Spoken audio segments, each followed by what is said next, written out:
Di Pahuluan daerah Banjar,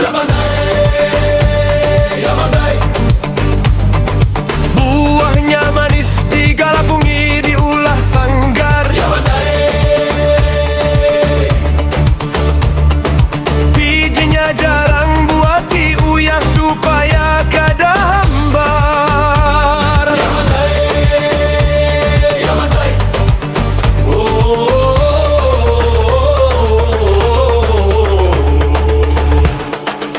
Adat Banjar dijaga jangan sampai batagar. Rukun badang sanakan jangan sampai bacakan.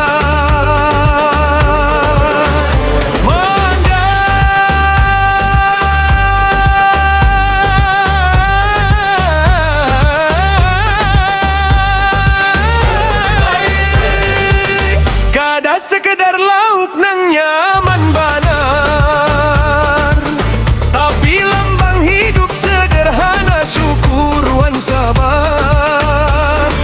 Hormat wan kuitan guru dan tatuha itu sifat dasar, supaya anak cucu tahu jua jadi diri orang Banjar.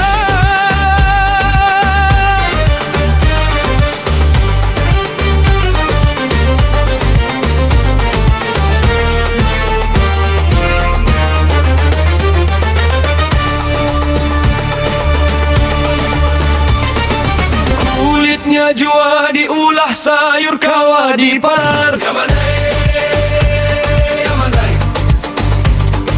Oseng batanak lawan iwaknya banamba ubar.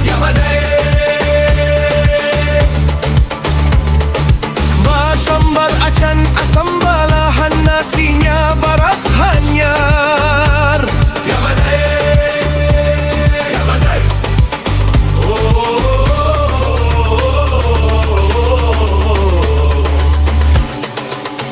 Adab Banjar dijaga jangan merasa pintar.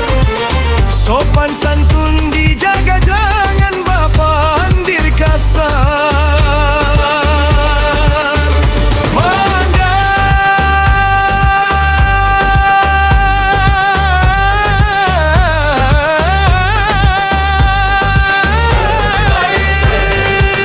Kada sekedar lauk nang nyaman banar, tapi lambang hidup sederhana, syukur wan sabar.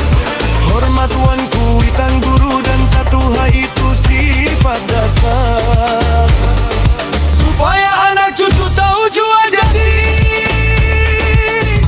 diri orang Banjar.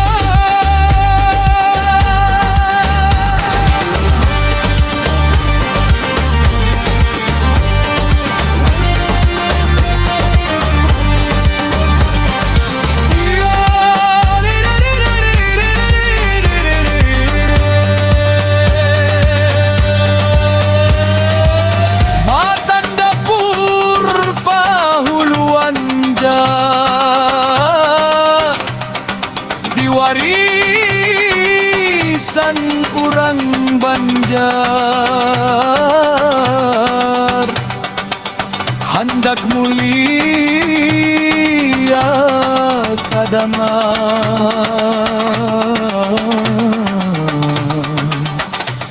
gaharta ata